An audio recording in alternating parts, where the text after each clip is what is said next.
Our gracious Father, again, we're thankful for your love, for your grace. We're thankful for the fact that you do truly watch over each and every one of us. We ask that you would guide and lead in our lives, that you would guide and lead in this service, that you would lead in every way, and that we would see Jesus, and by beholding him, we would be changed, is our prayer in his name. Amen.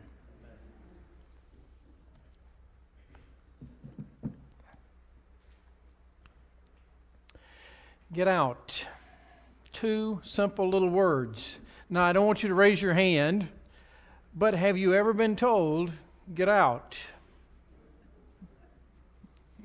Some did raise their hands anyway.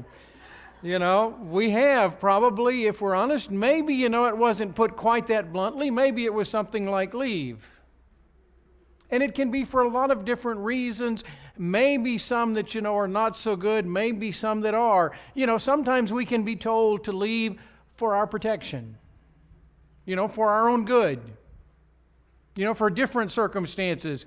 Now, I will ask you to raise your hand on this.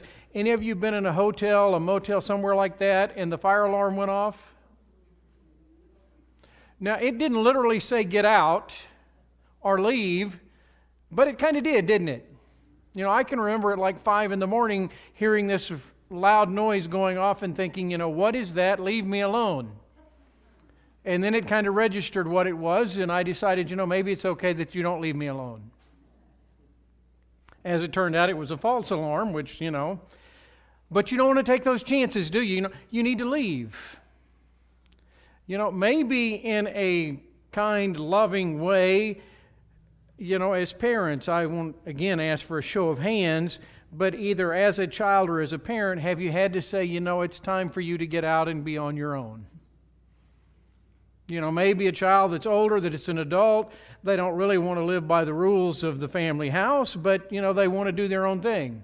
It's understandable, you get to that age. We all kind of have that desire. But maybe there's a time where it's, you have to say you need to go.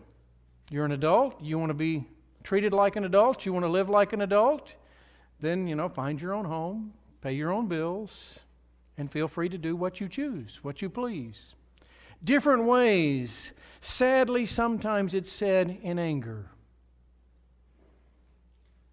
I would hope that nobody had been in that situation, but I'm guessing some have, for different reasons. In this day and age of social media, you hear it, you see it. There's recordings, videos that come up of people telling someone else to leave. Maybe telling them to leave this country because they don't look like somebody thinks they should look, or they don't talk like somebody thinks they should talk, or they don't have a particular this or that, or whatever the reason. We see it. Videos with words full of anger and hatred. But I wonder about us as Christians. It would be nice to say that we don't ever share any of those emotions, that we never think those kind of thoughts, that we never have those kind of, what shall I say, un-Christ-like spirit, that we are all motivated by love and compassion and by God's grace. Again, folks, I don't want to get into some of the political issues. You can believe whatever you want about immigration policies. But I will say this. I don't find any justification anywhere for any circumstance for me to treat someone in an un-Christ-like way. Whether I think they belong here or not, or whether you do or anybody else. What I do know is, first and foremost, I'm not an American, I'm a Christian. I love my country, I'm thankful for my country, but first and foremost, my loyalty is to Jesus. And to treat anyone and everyone like Christ would treat them. What if God told you to get out, to leave? How would you respond? Unfortunately, God's had to do it. Remember there in the garden with Adam and Eve, he had to tell them, you have to leave. Now, he didn't put it that bluntly and that unkindly, but he had to tell them, you have to leave and you can't come back. And he even put an angel there guarding the entrance so that they couldn't come back. As painful as it was for Adam and Eve, I cannot imagine how much more painful it was for God. But in a different context, if God told you to go somewhere, to leave, would you leave? I mean, we'd probably tend to raise our hand and say, of course so, Pastor. I mean, if God asked me to do something, I'd do it. Would you really? Would you really leave? I mean, has God told you to get out? Has God told you to leave something, to put something in your past, and you keep pulling it back into the present? I mean, if we're honest here, is there something God has told you that you need to get out of your life? And you say, sure, Lord, I'll do it tomorrow, mañana.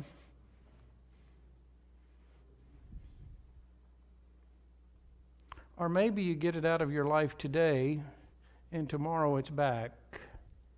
We've all struggled with it.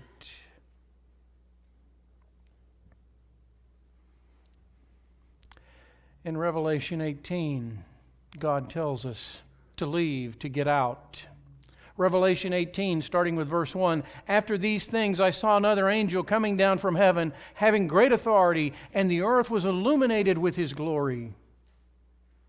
And he cried mightily with a loud voice, saying, Babylon the great is fallen, and has become a dwelling place of demons, a prison for every foul spirit, and a cage for every unclean and hated bird.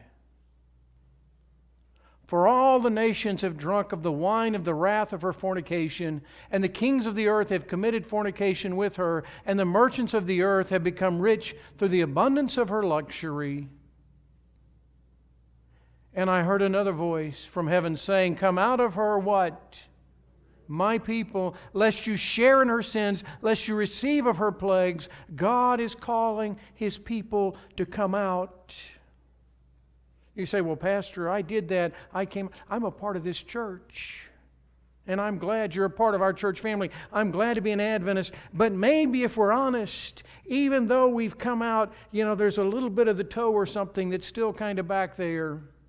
We're tempted like Lot's wife to look back and say, I'm glad it's behind, but boy, I really did enjoy.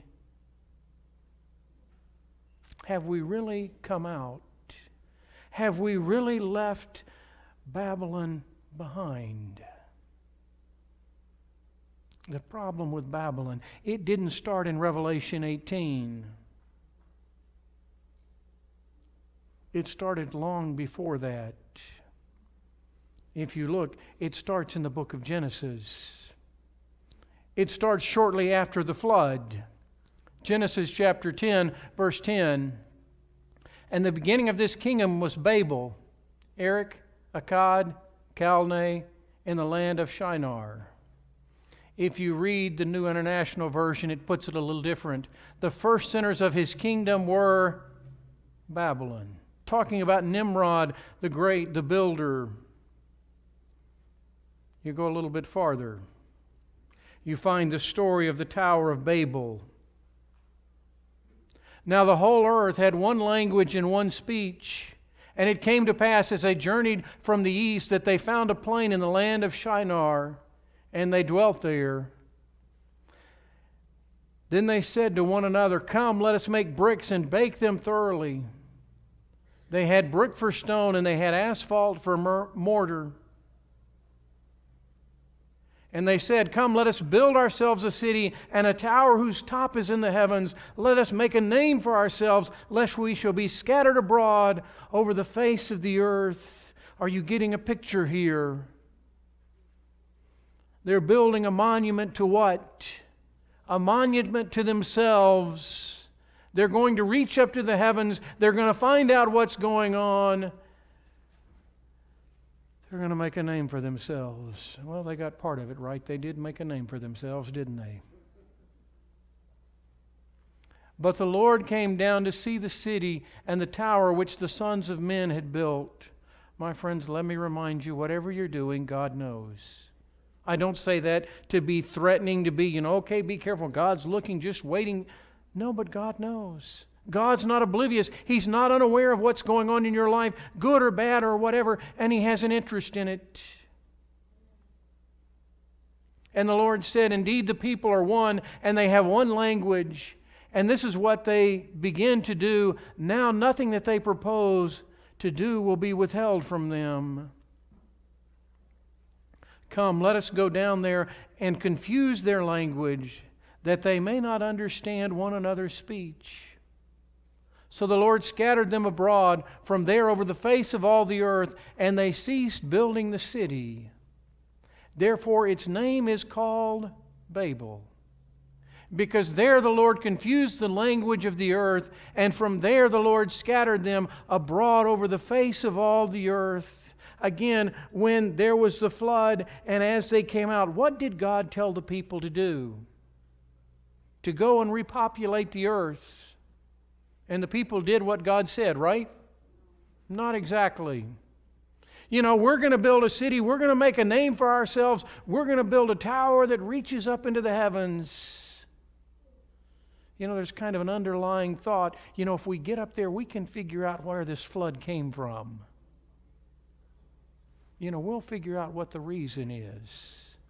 Now, folks, don't misunderstand me. I believe we need to study and we need to understand science.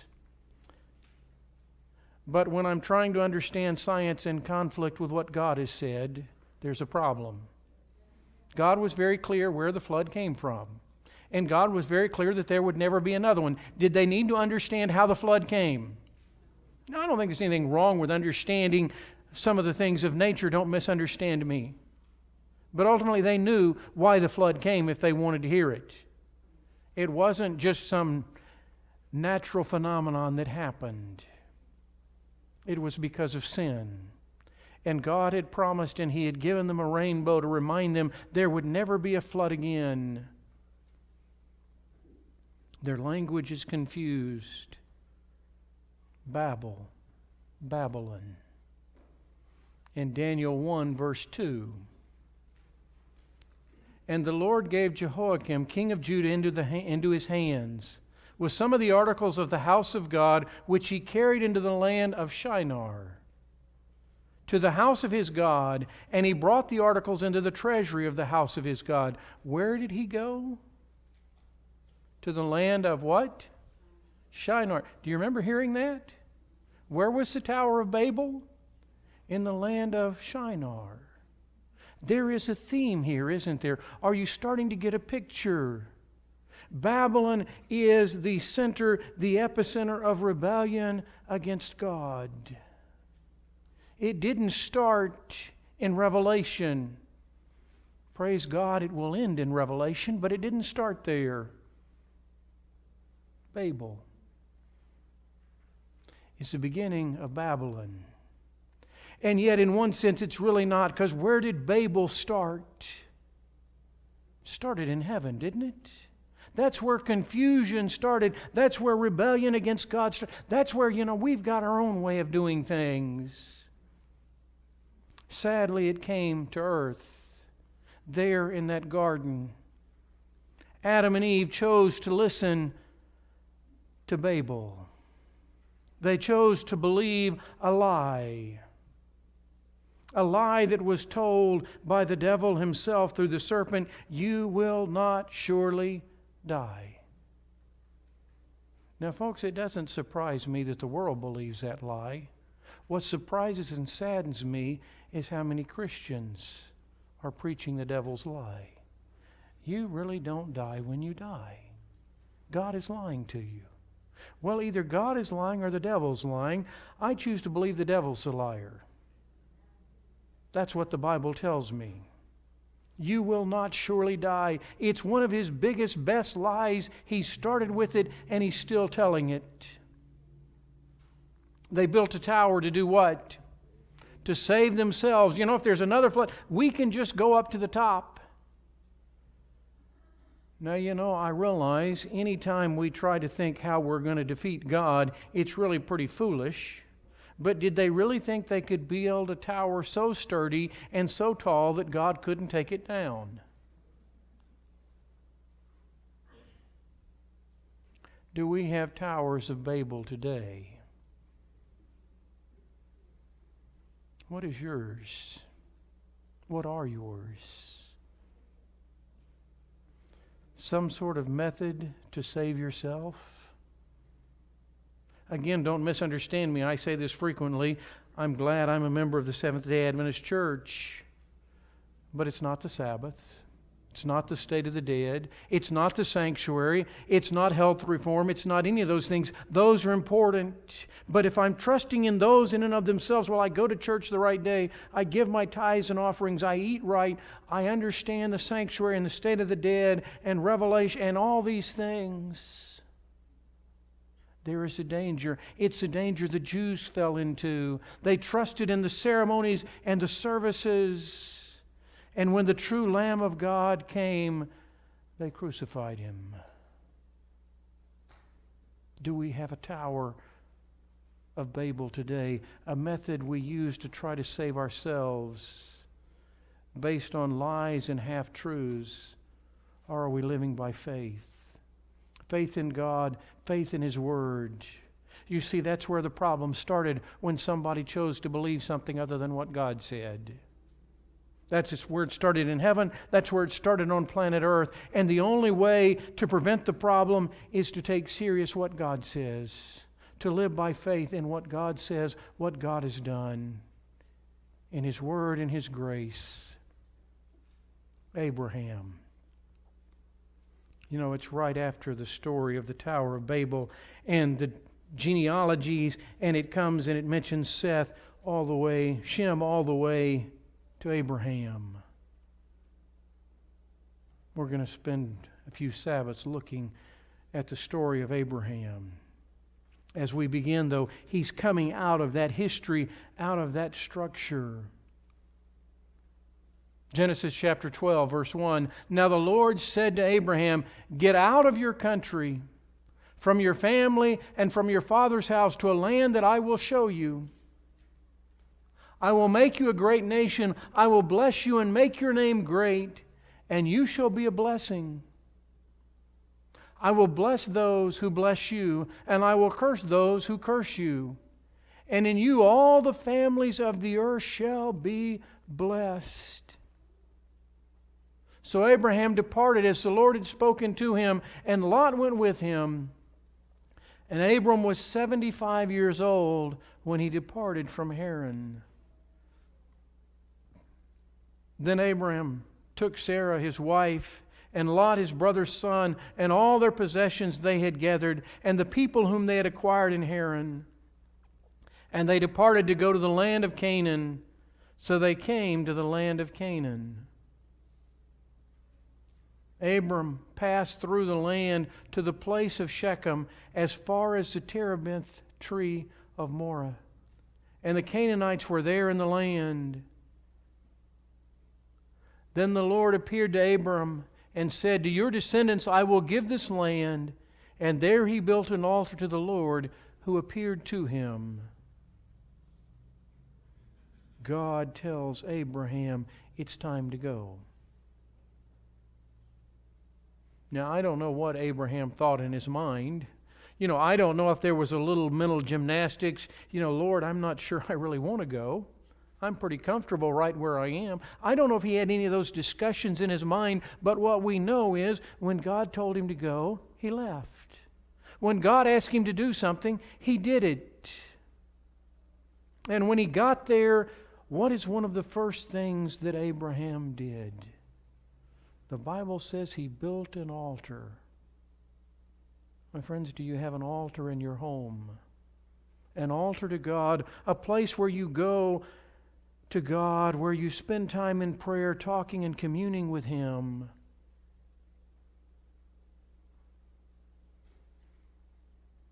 And there is the promise. To your descendants I will give this land. My friends, who are Abraham's descendants? That's us. If we believe, if we live by faith like Abraham, we are his descendants. Heirs according to the promises. The call of Abraham It's a call to get out. It's a call to leave your home, to leave your family. Now, friends, I want to ask you one thing, and the Bible doesn't tell us specifically, but there's kind of a hint. Could Abraham's family have come with him? The Bible doesn't say specifically, but I believe absolutely. And we do have one evidence, because somebody does choose to join him, don't they? There is the story of Lot. Lot chooses to join Abram. He chooses to cast his lot. Can you imagine Abraham talking to his family? You know, God spoke to me and He told me it's time to leave. Well, where is He sending you? Well, I don't know. But He said it's time to go, and I'm going to go. Would you like to join me?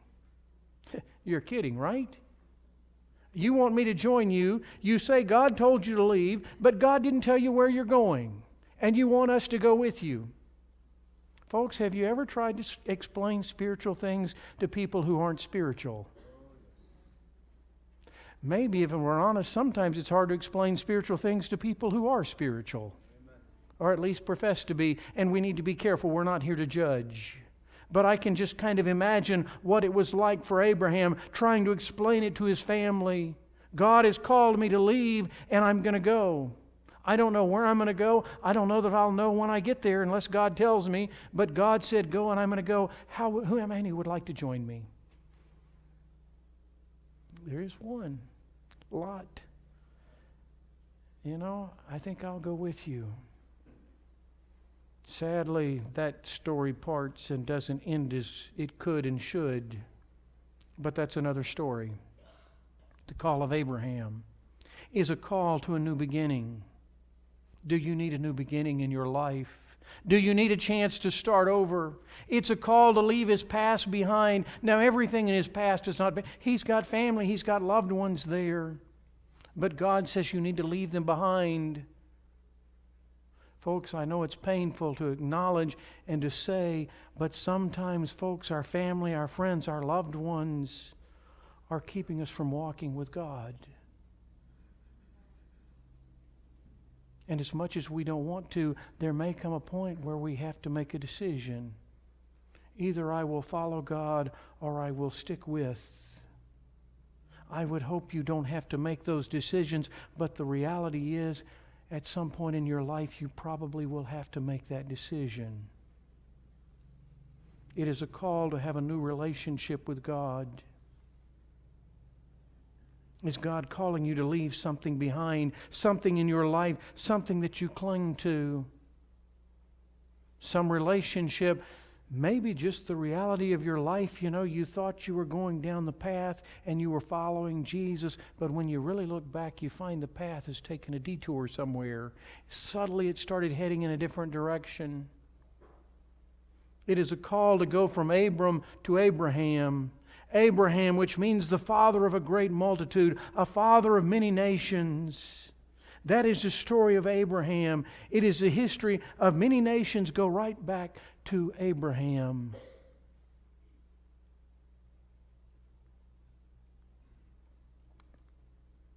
Is God calling you to get out? Is God calling you to leave a relationship that is hurting your relationship with Him?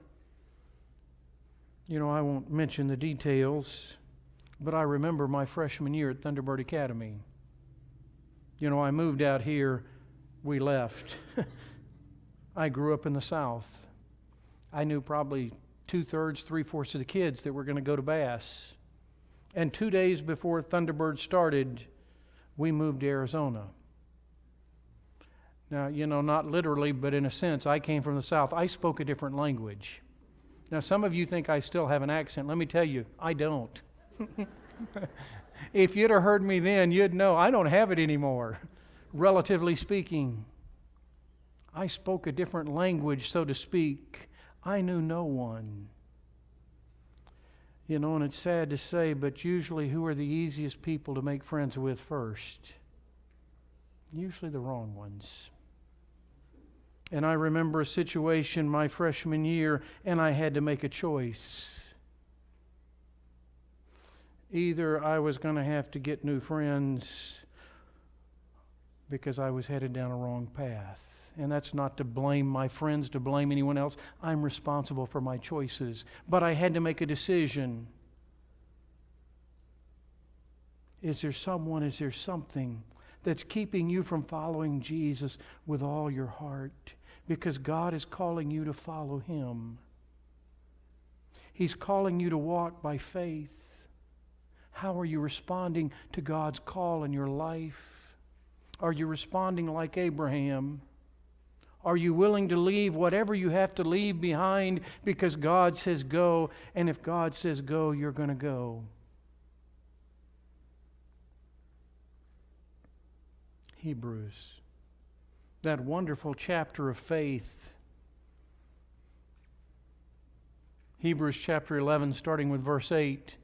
By faith Abraham obeyed when he was called to go out to the place which he would receive as an inheritance, and he went out not knowing where he was going.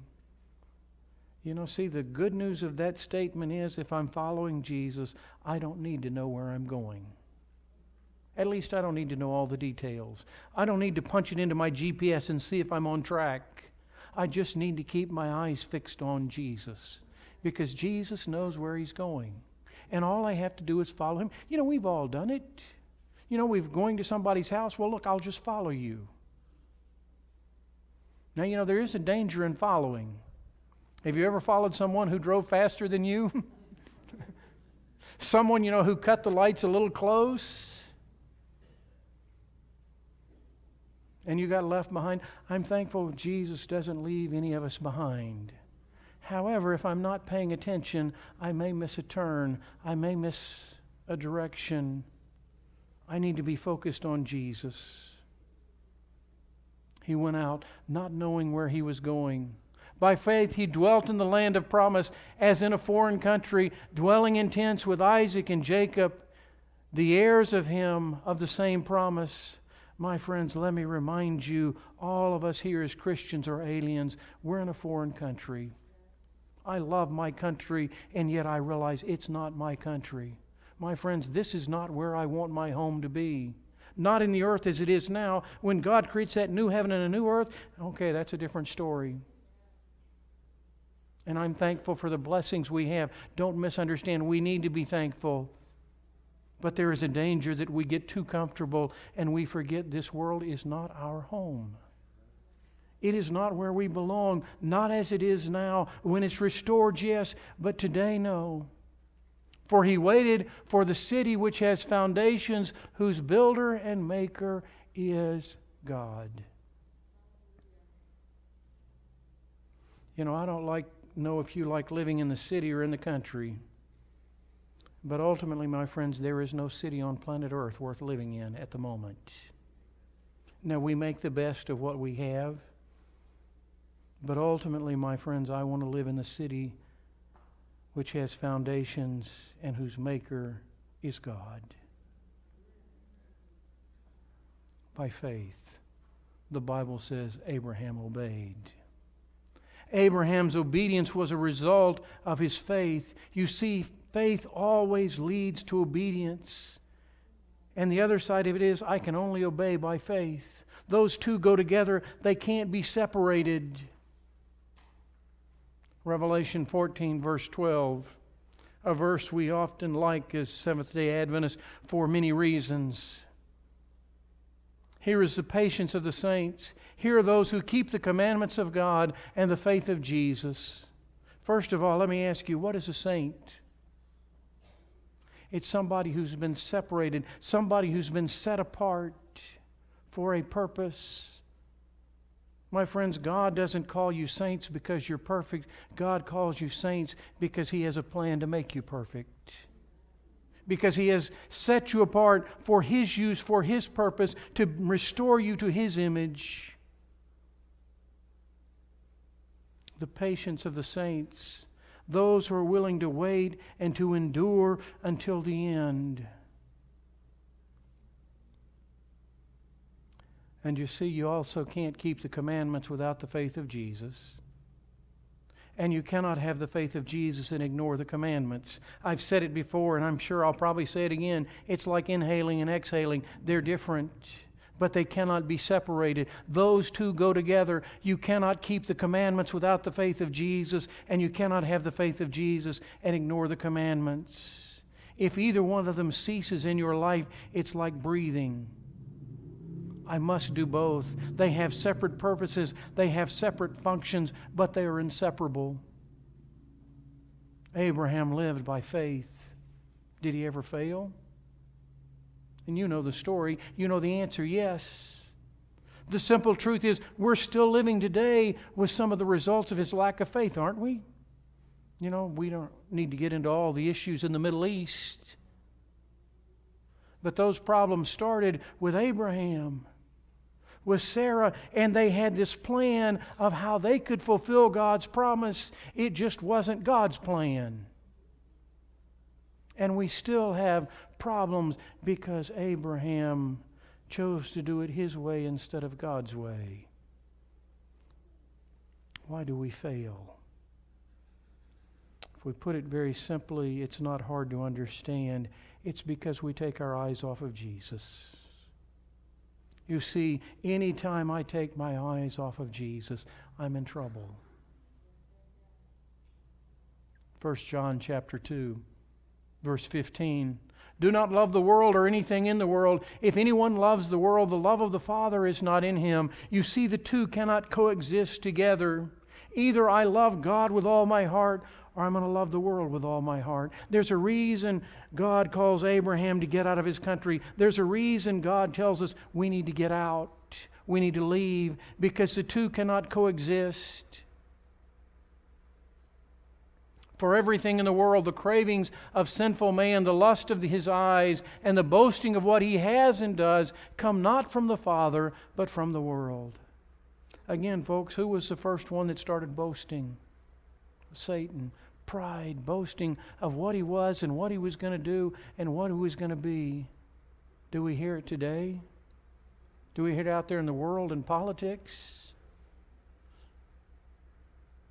Do we, if we're honest, sometimes hear it in the church and in our homes and maybe even our own voices? Lord, I thank you I'm not like so-and-so. Well, at least I don't do.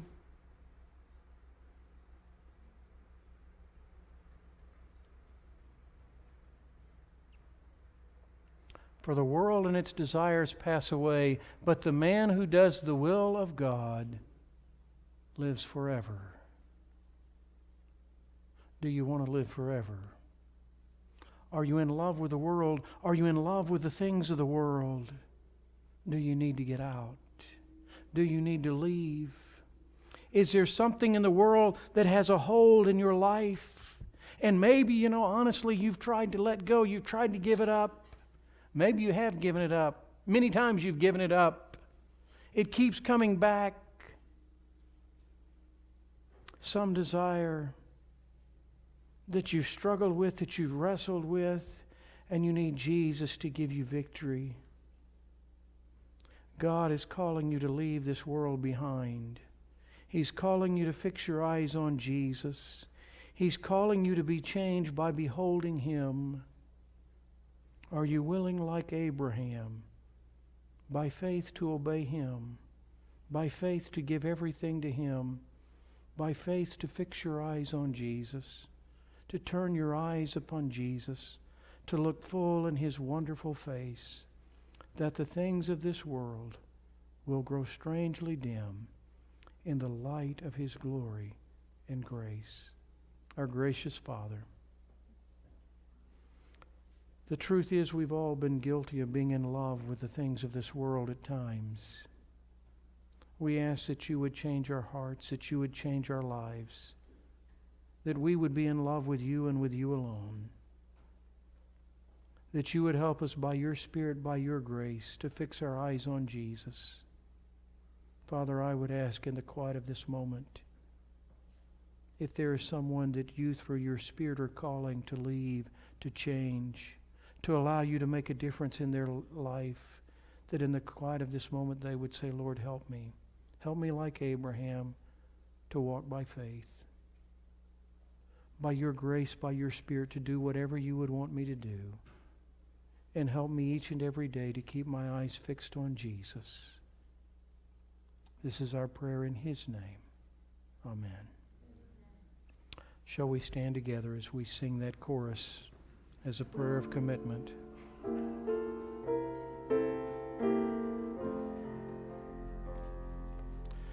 Turn your eyes upon Jesus.